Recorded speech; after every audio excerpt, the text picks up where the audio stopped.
Hello, welcome back to Exposing the Business. This is the wrestling segment, and oh my lord, what a week! Yeah, it was a good week. It was a very good week.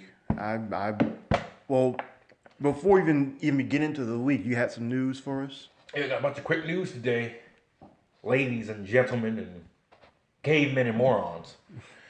So, Young Bucks, to start off with them and Cody. Well, I'm talking Jericho, talking about, how they could be WWE bound on and stuff. Well, the Young Bucks are afraid. They don't really know what to do. Cody's big thing is he thinks he might stay on the indie scene. Like I said, things can change. Triple H and Stephanie are running negotiations now. Right. And I'm sorry, H is a businessman. Right. This man, if he can talk a bunch of indie guys to come over here, he can convince them. But their thing is, which everybody was expecting, they want creative control. Okay. Their big thing is they don't want somebody to produce their stuff, write, writers writing their lines. They want to do their thing, and that's what's basically making them all, we don't know because they would trust me, they would love to come and wrestle at WrestleMania, I'm sure. at SummerSlam. They Yeah. even Cody said he would love the big production. They would love to do this stuff, but they want creative control. All right. And like I said, with Triple H and Stephanie run negotiations now, I think they can talk to them because they're going to get a meeting with Triple H and Stephanie. They're going to get it. That's straight. Triple H is a wrestling fan. He knows what's out there. He's going to get a meeting with these guys. Right. And I think personally, they're not going to get full creative control, but Triple H will bargain with them. They might not get full, but he'll say, "Look, we can't give you full creative control because it's still a PG thing. We got to know what the heck you guys are going to say and stuff before you go out there and all. Right. But we'll let you have some leeway." Because they let the New Day sort of just Yeah. do their own thing. They the New Day, I'm sure, gets guidelines. Yeah. But I'm sure, but for the most part, I'm pretty sure they just sort of do their own thing, and you can tell because you can tell when somebody's doing a scripted promo, when somebody's doing just saying their own thing. Yeah. Because you can kind of tell people talk casually when they're speaking on the fly. Yeah. Whereas you're trying your best to remember a script off the top of your head. And you can tell like Charlotte sometimes you can tell she's going off of a script. Yeah. And I feel some people could probably need a script, but I feel like for a lot of other people they definitely need just a guidelines. Yeah. Yeah. Yeah. Even Stone Cold was like I would have taken a script and ripped it up. Yeah. Plus, I mean, another thing, the viewers are different in WWE than they are in New Japan and Ring of Honor. I mean, I feel like kids watch that stuff, but a lot of them are over here, watching WWE. Right. So they will also Bucks and Cody will also, I guess, have to know. Okay, well, the viewers are different here. We're not just grown. We're not just speaking of grown men. Because when I look at these, New Japan Ring of Honor shows, all I see is mainly grown adults. Yeah. I don't see little kids and stuff there. So, like I said, I mean, anything can happen. I'm not shutting the door on them coming over again, even though they say this, and this. We don't know, blah, blah. But they have been thinking about coming over here. Right. And I thought we were going to see them in the E eventually. Yeah. Like honestly, if these guys love the fans, love the business, you guys have so many possibilities of good matches. Talking about the Young Bucks, for example, and Omega, you could battle the New Day. You can battle the Shield. Yeah. You can get Omega versus Rollins. It's so much stuff. Because eventually, you're going to run out of stuff over there in New Japan and Ring of Honor. I can see why you would want to because you would want to take the risk and be the guy who helped put the quote unquote indie wrestling on a major map. Yeah. And I could see if you wanted to do that. But I mean, you're not getting any younger. And No. If in the way you wrestle Mr. Omega, your body is going to be breaking down over who knows how many years, and you come to the E, and you get to be in North America, near your own family, whatever family you may have. Yeah. You get to not necessarily work a lighter schedule, but work a lighter style that will be easier on your body, so that you don't have to work the crazier style of, Yeah. of independent wrestling and like even and as been said before, a challenge, just new matches we could get. I mean, Omega versus someone like I mean, you can't really name a bad wrestler in WWE right now. Right. Like, or at least like not like back then, like maybe like 10 years ago, we could pinpoint who were like the group of bad wrestlers. Like nowadays, you'd be hard pressed to find a really awful wrestler. Yeah. Like Kevin Owens is good in the ring, Seth is good, Roman's good. All these people are good, and it's just like the amount of good, great matches he could have are just astronomical. Yep. Um, like I said, he wrestled G1 with so many injuries. I think he had like a dislocated ankle. Oh, He might have had like a fractured heel. He had a bunch of stuff going on. Jesus. And it's just like, I don't want King to finally come over here and his body's broken down. He can't perform like he used to. Then it's like, well, you wasted some prime years. Like you wasted. Well, I wouldn't really say wasted, I guess. Now, if he spent like 6 more years in the Indies doing nothing, then yeah, I'd say wasted. But Yeah. if he's still like on top of NGPW, I guess it's fulfilled a career for him, I guess. I mean, they're going to eventually come over here, but Oh yeah. ugh, goodness gracious, but that's them. Pentagon and Phoenix, it's looking more likely that they will be coming here to the WWE. Again, they told promoters that 2019 is definitely in question. Again, normally when talent say stuff like that, they're going to WWE. So I definitely think they are coming. How are the fans taking this? I don't know. I was reading that if they do come, a lot of stuff's going to change. Lucha Underground probably will take a hit. Yeah. A bunch of stuff. So Pentagon was like one of the top people there. yeah. So it's how them fans going to be. Oh, you betrayed us. Oh boy, you went to the enemy. Blah blah. Whatever. You guys still watch WWE. Calm down. More news at the meet and greet last week. For SummerSlam, that was supposed to be Stephanie and Triple H. Mm-hmm. Well, Stephanie almost didn't make it because she was at Jim Neidhart's funeral. Right. And Vince McMahon was going to step into her place if she didn't make it. Right. Now, that would have been one heck of a meet and greet, meeting Triple H and Vince. Yeah. That'd be nice. The Lesnar and Cormier fight will take place either Super Bowl weekend or WrestleMania weekend. I could see UFC trying to cash in on that WrestleMania weekend. It happened around then.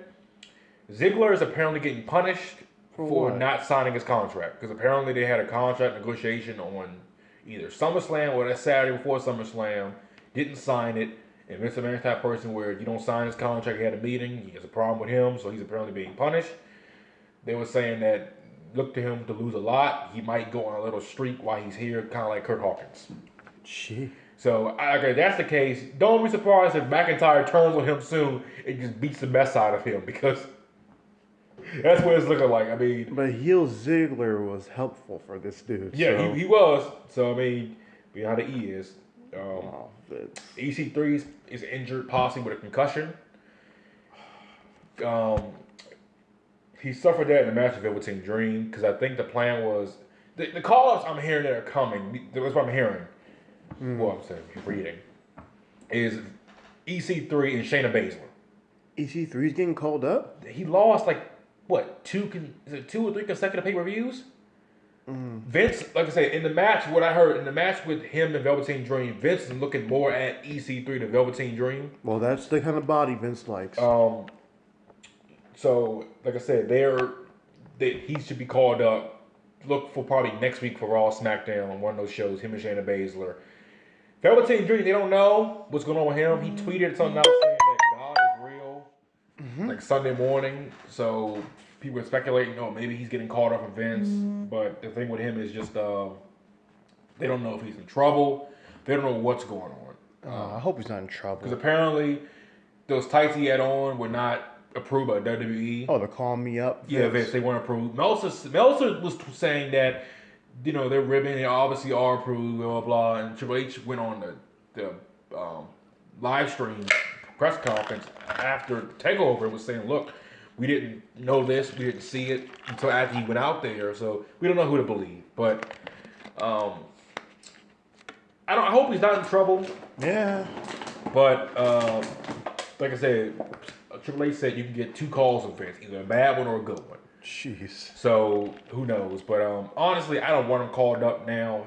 I think he still needs more stuff to do with NXT. As he got the North American title, main event title. I see him, the Undisputed Era, getting called up after WrestleMania next year. That sounds more sensible. Like I said, I love Velveteen Dream. Yeah. But I think he still needs more time down there. And again, the roster's crowded right now. And that's my biggest problem is that what do you do with this roster? Do more call-ups help this roster right now? I mean, you have so many people that sit in the back waiting who getting told, oh, we have nothing for you to do, nothing creative for you right now because it's so crowded. Look at the SummerSlam card. Look who's left off the card. The Usos left off the card. Yeah. Naomi. Yeah. The Bar. The Bar. I'm missing some more people too. Bailey and Sasha off the card. Yeah. I'm missing a lot more people. Jesus. I'm missing people here. You are missing people. I'm not gonna lie to you. Nia Jax wasn't there. She was hurt. Yeah. I'm missing people. You got a lot of people who just weren't used. Ember Moon, if you want to count Ember her. Moon wasn't used. Like I said, the roster is so crowded now where honestly, you need to cool it with these call-ups. Just cool it for right now. We don't need it. Because especially since when was the last time an NXT call-up was like this new era of NXT ever since like there have been a lot of NXT people being like released. No. Like you have your Austin Arieses and your Adam Roses, but I'm looking at people like the really big NXT stars. Yeah. No one's been released. And like you think they're going to actually get released? I mean, the roster is made up of like maybe 50-70% like indie stars. Yeah. Of like the old independent stars of like the last decade. Yeah. They're not getting released. No. WWE's not going to send them back. Not going to send them back to the indies and let them get big again down there. No.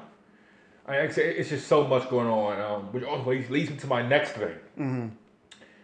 There's talks. I heard one person wrote about how there's talks of another superstar shakeup in November. Oh no. Okay, I'm basically gonna throw all this together. I was reading this saying this sounds OP, so I don't think they would do it because you're hurting one show, you're overpowering one.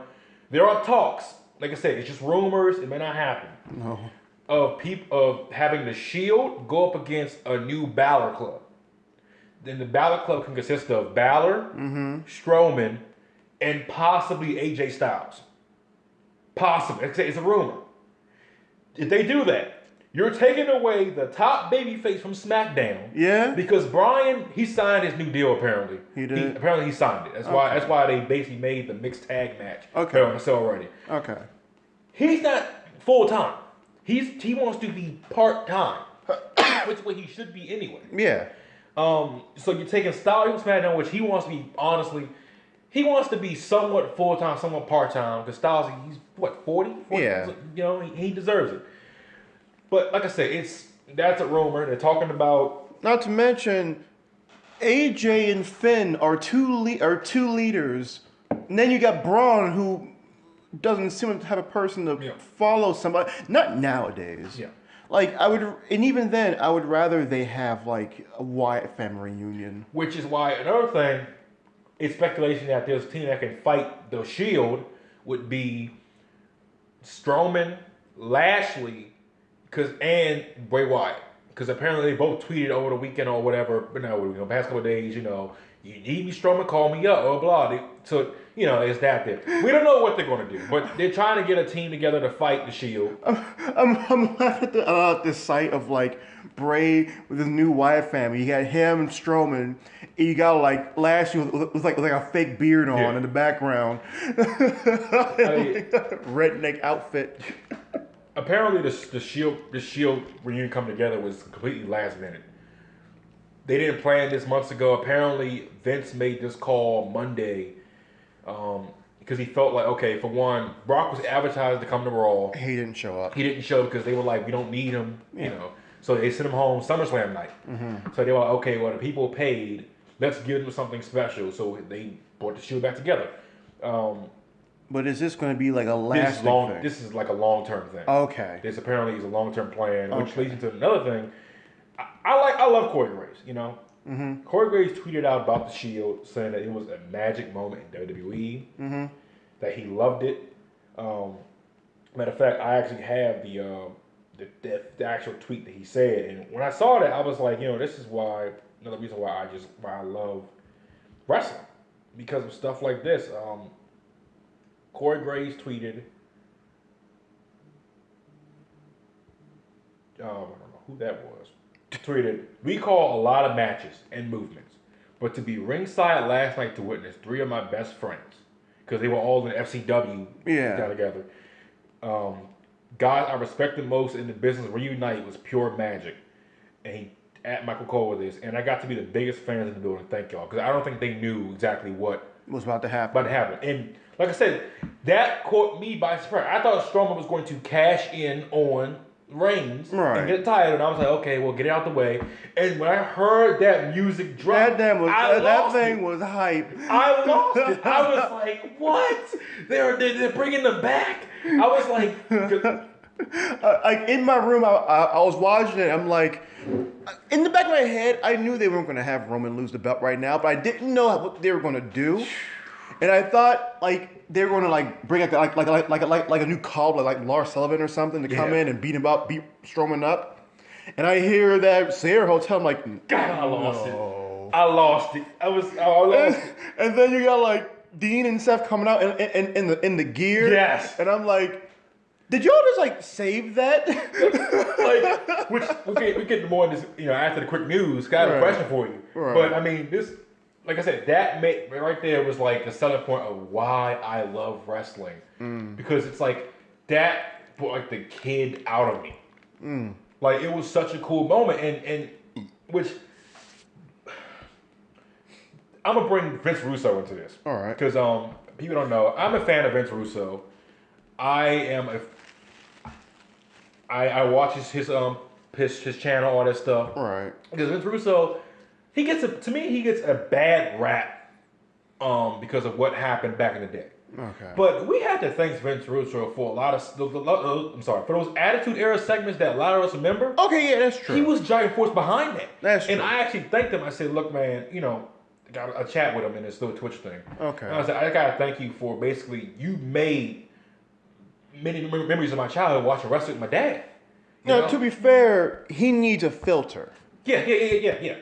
But he was saying that, you know, even though wrestling now has changed where people are more excited about how this guy can wrestle, blah, blah, you know, the moves and stuff, he was basically saying that, you know, it's still entertainment. We still remember segments and stuff a lot. It's like surprises. Right. And that Shield reunion, right, to me personally, is going to be ingrained in my head for the next year. Like, when I'm a you know, grown man with kids, I will always remember that. Would you say this reunion was better than the one from last year? Yeah, because we didn't expect this. We all was expecting, they're getting back together. You know, because they planted the seeds for it. You know, when they got jumped, they had them come back at the end, you know, basically nodding each other, hey, look at each other. Right. We knew it was coming. We did not know they were going to do this again. We all thought that ship has sailed, they're not going to do it. And they said, you know what? Let's do it again. Let's do it right. Right. Which I don't, you know, it's a bunch of possibilities where they can fight. So one guy was writing saying they could do the Undisputed Era. Well, are they going to be, around after Mania? Yeah, like how long is this Shield reunion? Apparently it's supposed to be a long reunion. They want to do it right this time. Let's try and get a year out of it, please. Yeah. Like a year sounds like it'd be good. Yeah, this is awesome. Now, of course, Ambrose has no belt. I don't know what they're gonna do with him. Yeah, he has no belt. They can't get the tag titles. It is wrestling we're talking about here. I want Dean to like just go backstage into the stare Bo and curse in the eye, and then just like just hold his hands out, glaring at him. They just give him the belts, Give it and then they just don't walk away. Don't even mess with him. But I mean, this is gonna be interesting, man. Get more quick news got out the way. All right. Jason Jordan. Oh yeah. He's a SmackDown producer. Right. He produced the Naomi and Peyton Royce match. Did he? Yeah, I think Hardy is a producer on Raw. Okay. Because like I said, it's looking like that.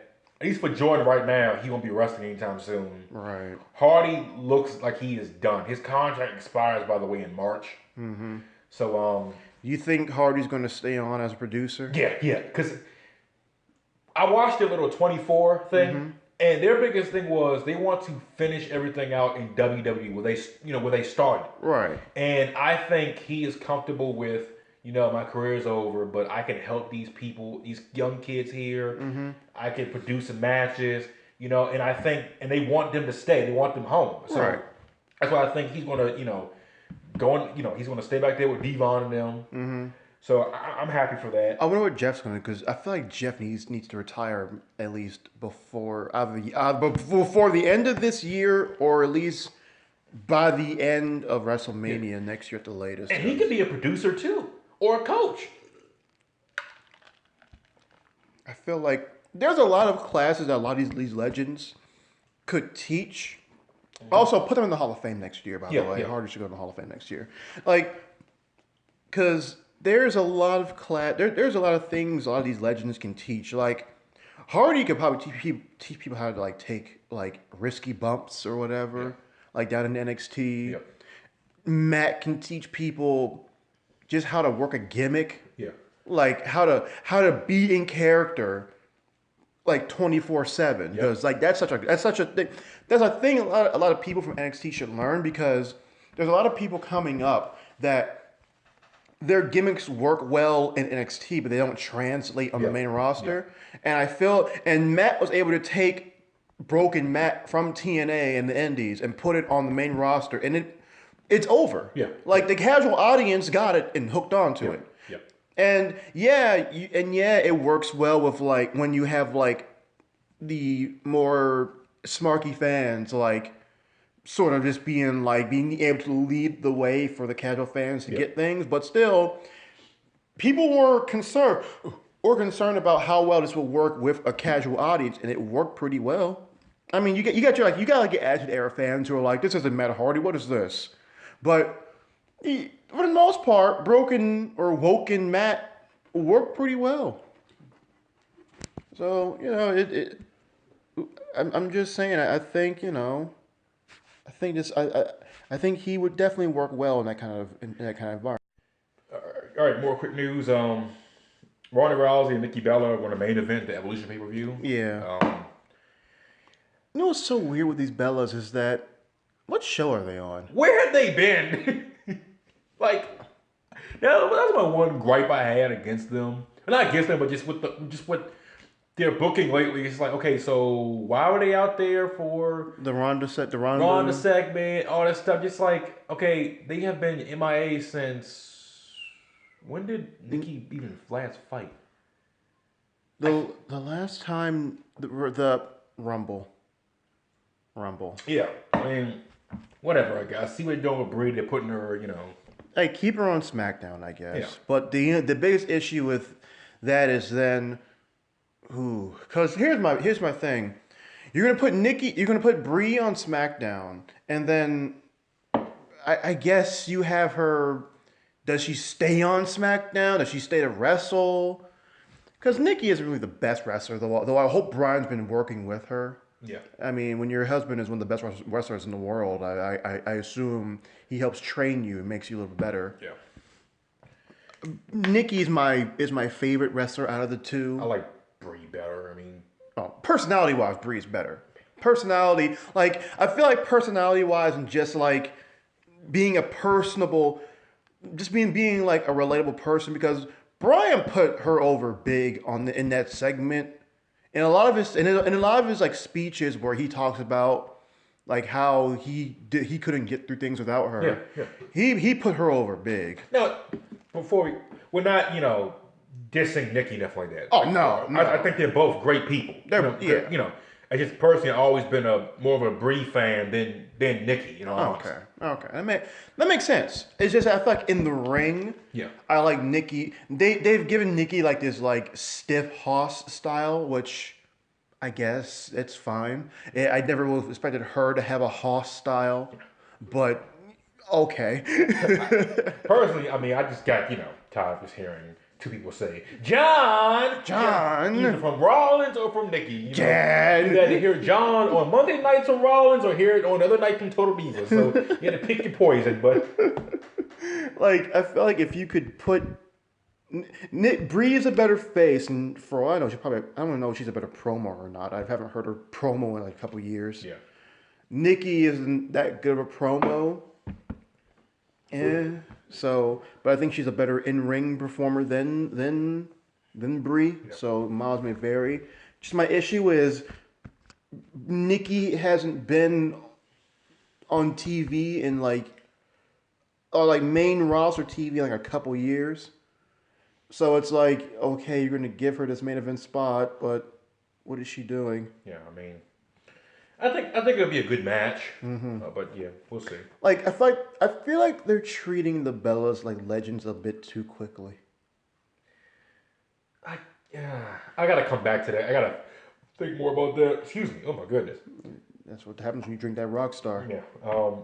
Trish and Bliss was announced for Women's Evolution. I feel like that should be the main event personally, but But with Rousey, I mean, she's true. She's apparently the top woman now in the whole entire women's division. Wait a minute, that should be for the belt thing because they were saying all the women's belts were on the line. What the woman for the Raw Women's title. is it for like talking to Nikki and Rousey? Yeah, I think it is. I don't know. I haven't really been like I said. like that's been announced announced, right? I doubt it's not going to change hands that match. No, it's not gonna change hands, but I'm but just saying that should be for the belt. So Nikki's on Raw. Yeah.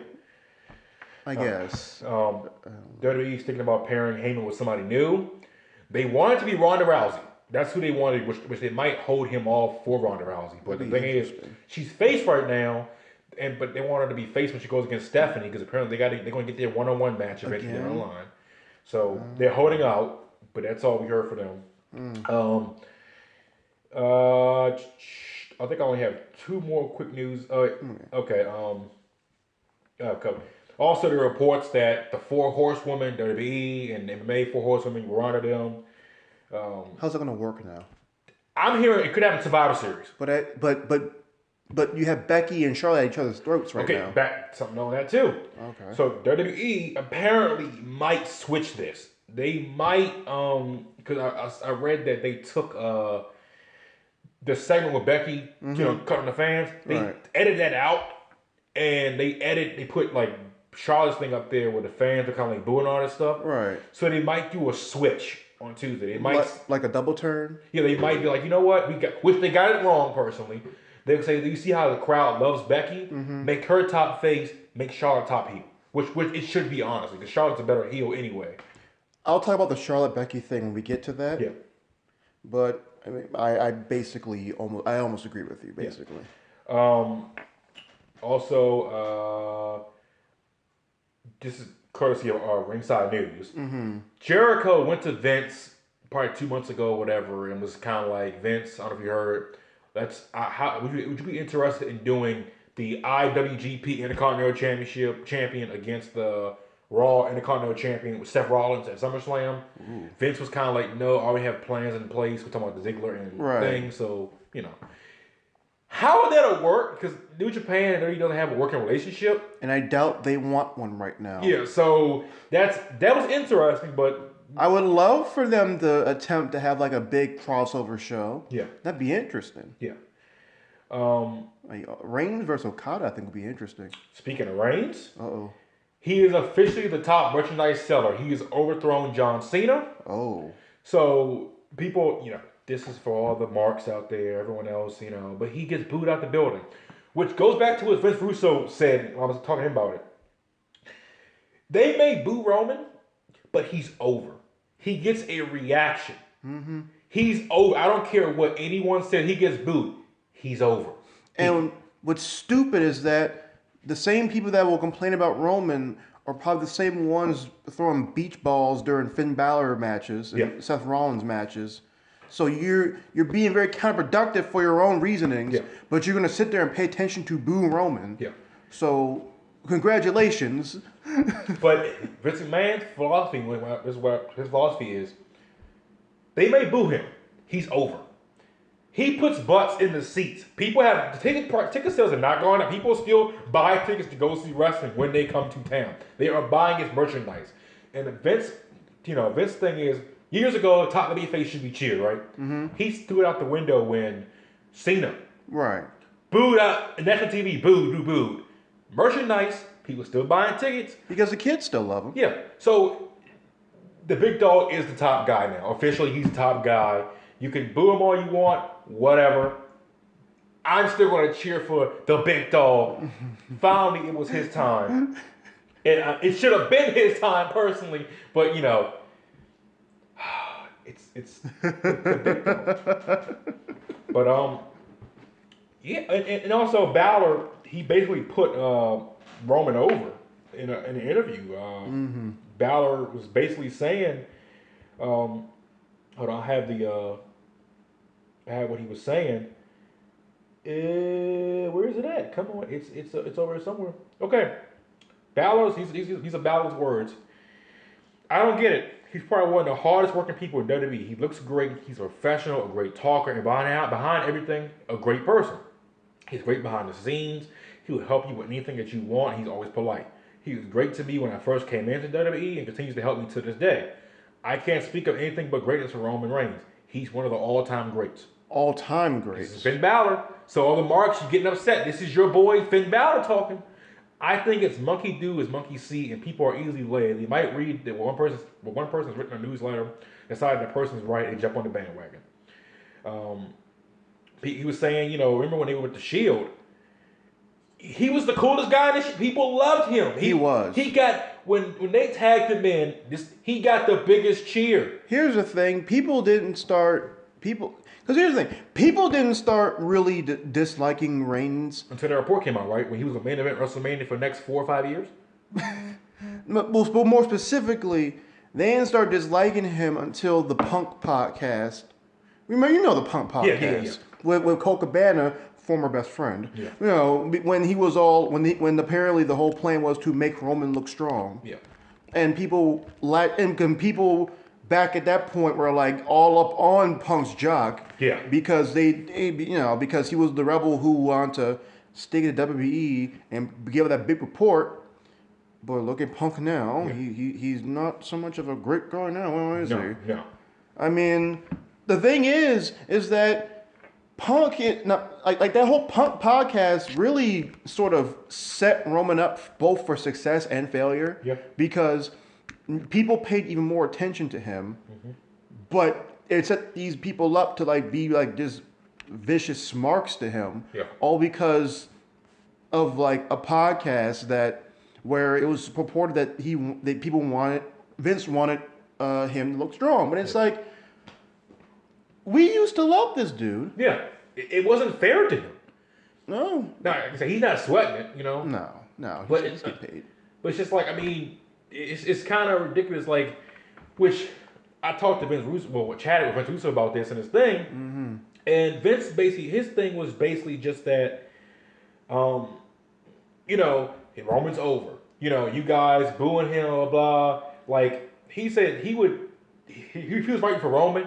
He just said right for Roman. He'll say, go out there, cut a promo on the card. You're already over, whatever. Right. Like I said, he just doesn't get it. The guy has the look. He's a great guy. If even Jim Ross said this, if you ask these people who boo Roman, why do you boo him? What would they say? Oh, because he sucked. Give me a legitimate reason why you boo him.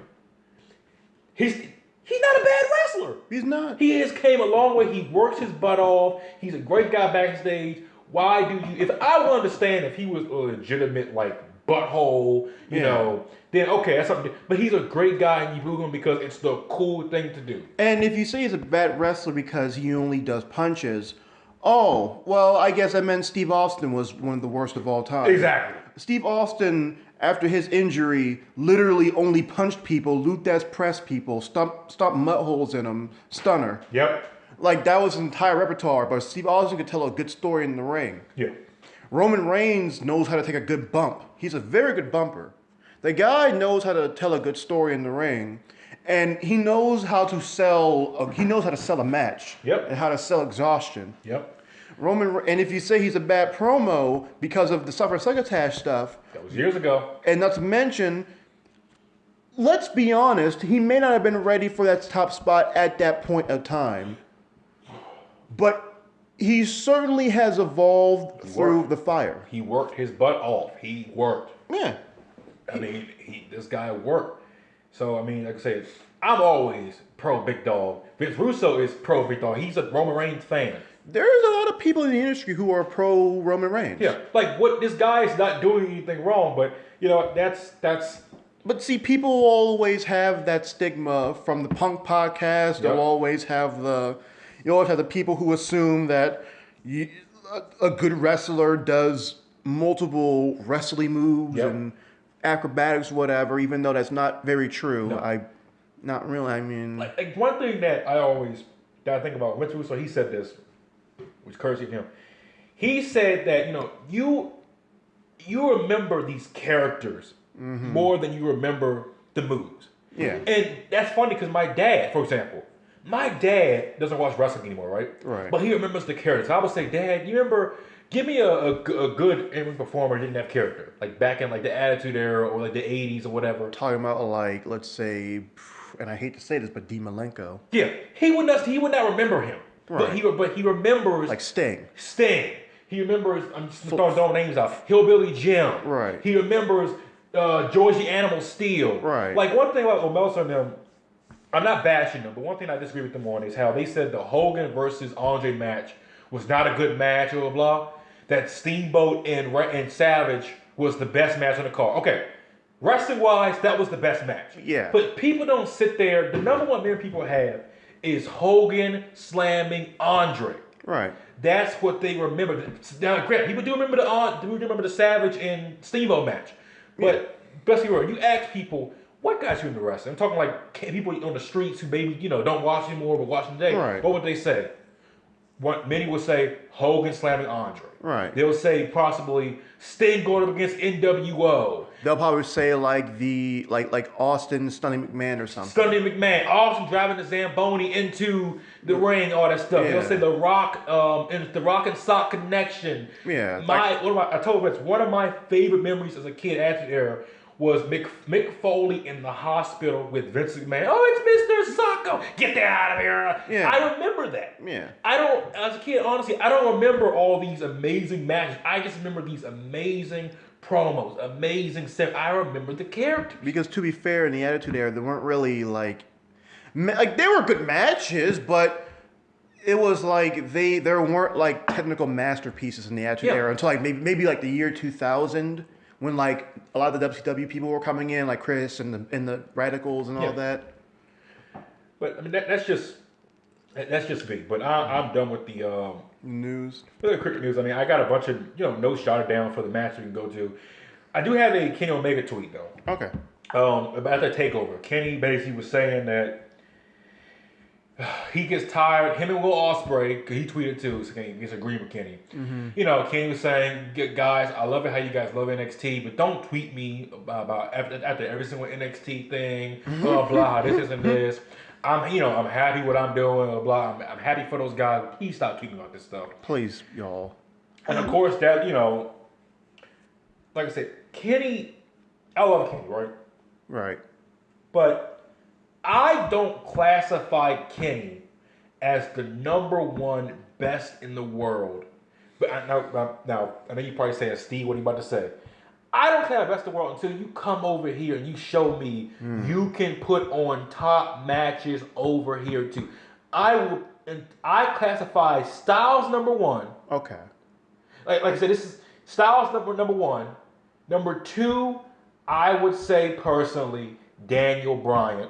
Ooh, okay. Number three, I will say Kenny Omega. Number four, I will say Seth Rollins. Okay.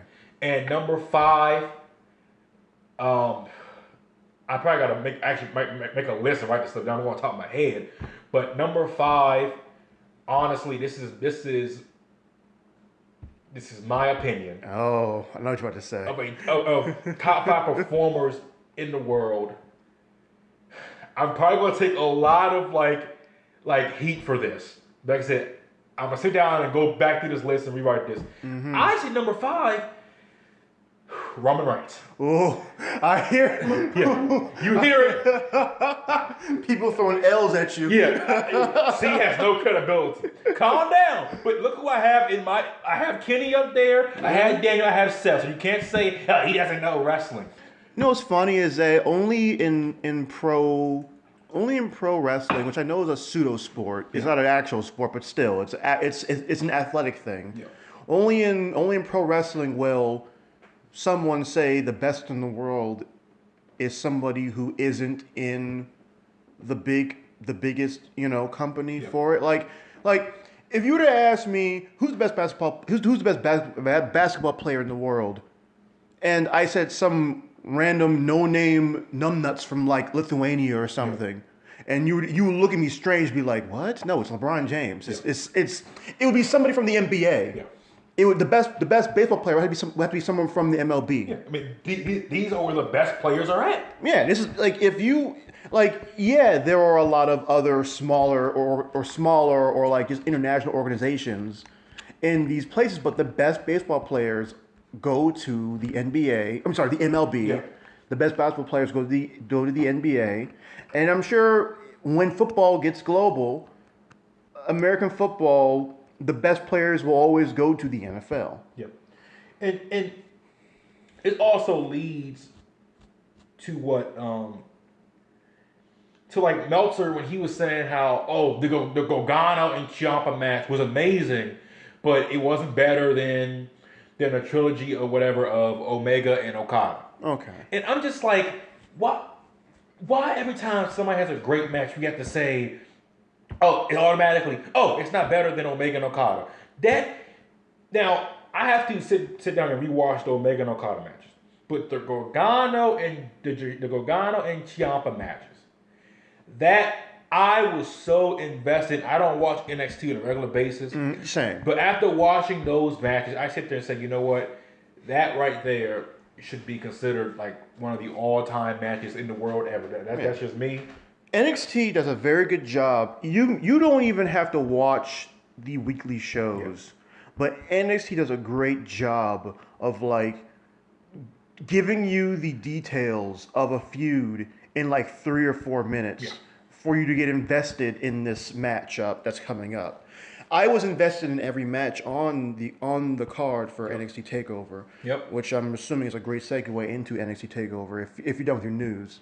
I don't think I had basically to add on. It's just like, I mean, like, I just see a lot of stuff on Twitter that Kenny won't be used right in NXT, WWE, or blah. And my thing is, again, if you are the best wrestler in the world, put in quotation marks, Right. you should be able to come over here and still put on great matches where you can say you're the best in the world. Right. Look at Styles, for example.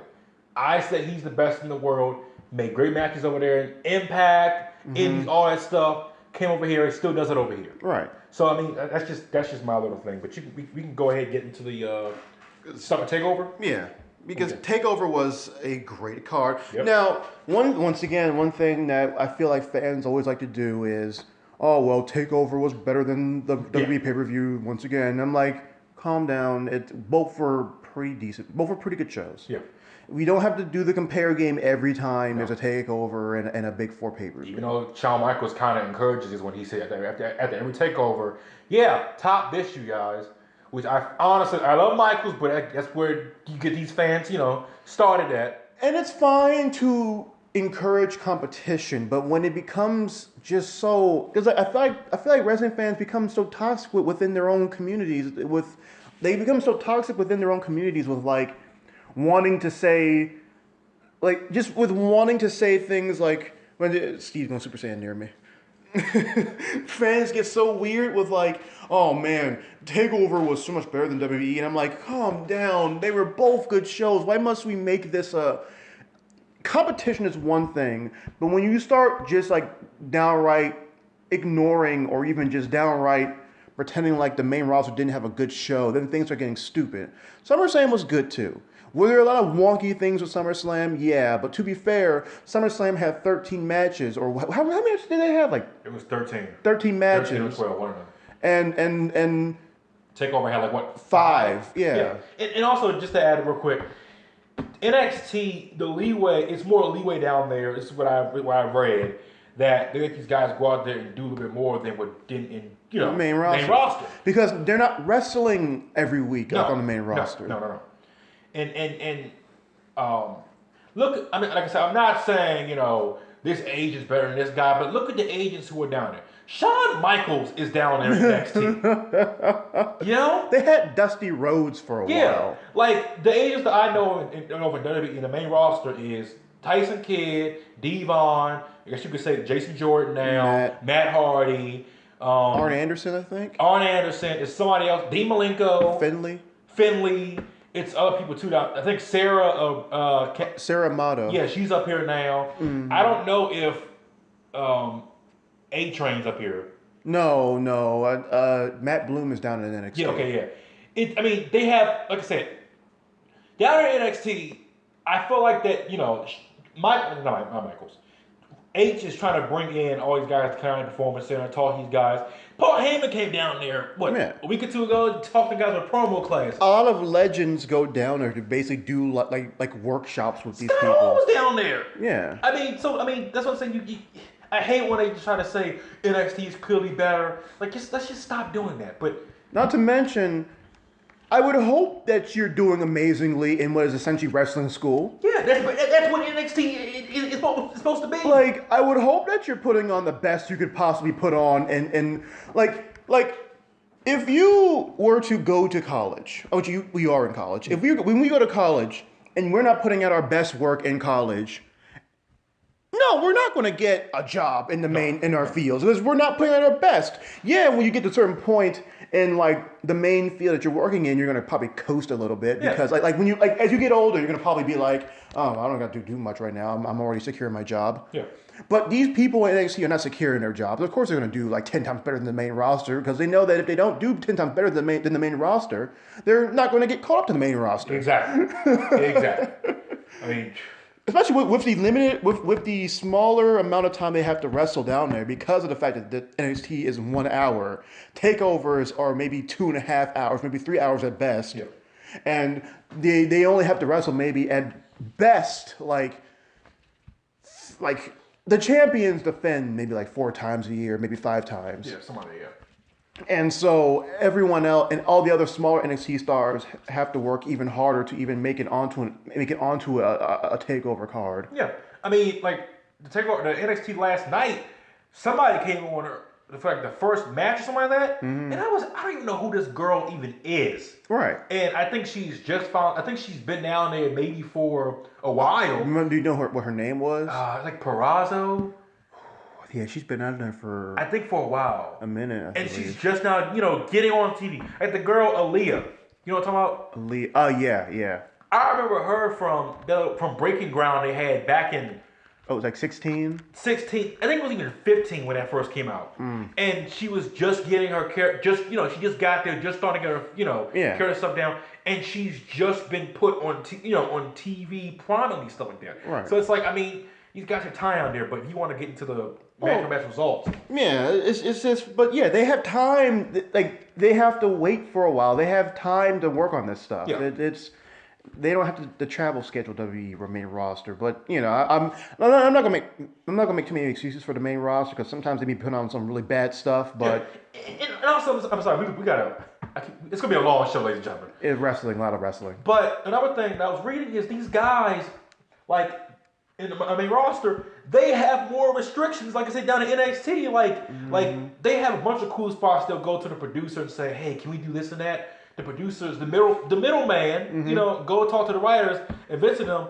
Yeah, they don't want that. You can't do that. Can't do that. I remember Goldust got fired I mean, a producer years ago when it was the primetime players, I forgot who they were fighting, but they wanted like a cool spot. It was like a power bomb into something else, and somebody got hurt off of it. Oh. And Goldust got in trouble for that because He was like the producer for yeah. it? Oh. So I mean, these guys, it's restrictions going on, so that's why. And not to mention, let's face it, Triple H is probably more of a lenient guy than he's very Vince. more lenient. Like with the commentator team, for example, down in NXT.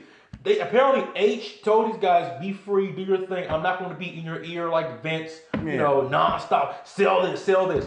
It's everything down at NXT is a lot more lenient. Because Triple H more than likely is the type of person who's probably because the thing about Vince is that Vince works himself to the bone because he's a micromanager. Yeah. He's a hardcore micromanager who wants every tiny little thing going his way. And that's why he works himself to the bone and why, you know. I'm sorry. I think people would disagree with me. He is, to me, like, greatest promoter. Oh, of course. I mean, this guy, I mean, a lot of people don't like Vince. But I got to give this man a round of applause for what he does. Because this man, he's always working. Yeah. Always working. And he's great at his job. Like, in all honesty, you can't really tell me, you can't find me a better promoter than Vince, if only just because of the fact that he's the only one left standing in the main stage. Like Heyman, ECW's not around. Yeah. WCW's not around with Eric Bischoff. Like Bill Watts, Jim Crockett. Yeah. You know, like they're not around right now. And if you want more proof, go listen to Jim Cornette and tell stories about Vince back in the day. How they literally were up at night, you know, going over stuff late night. How can we beat Nitro? It'll be a lunch break during the day.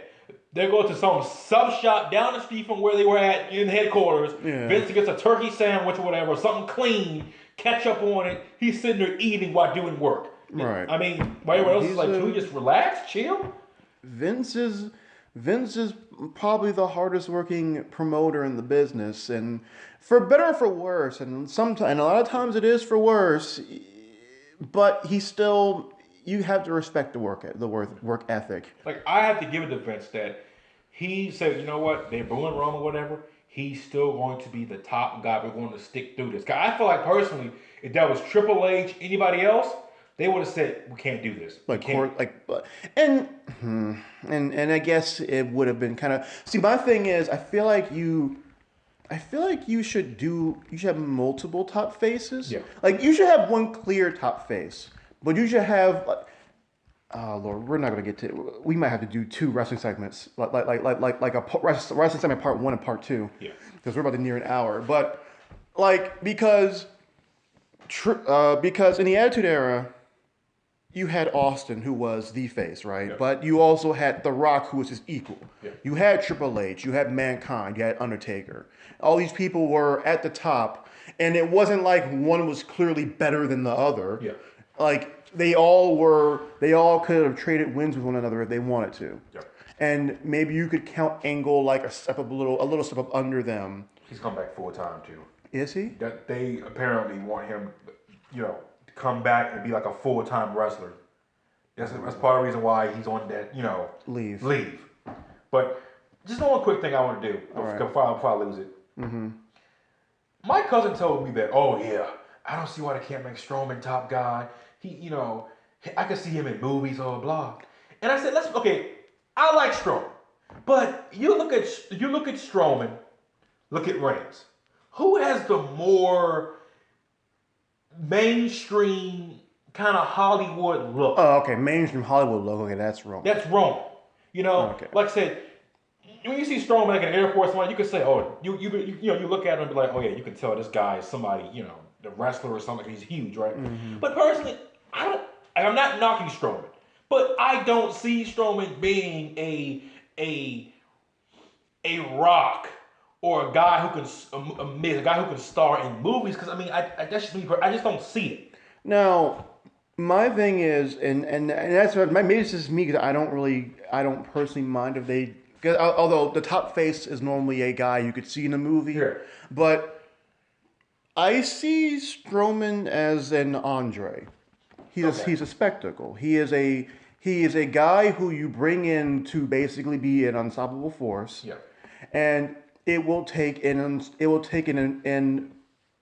unmovable object to stop him. Yeah.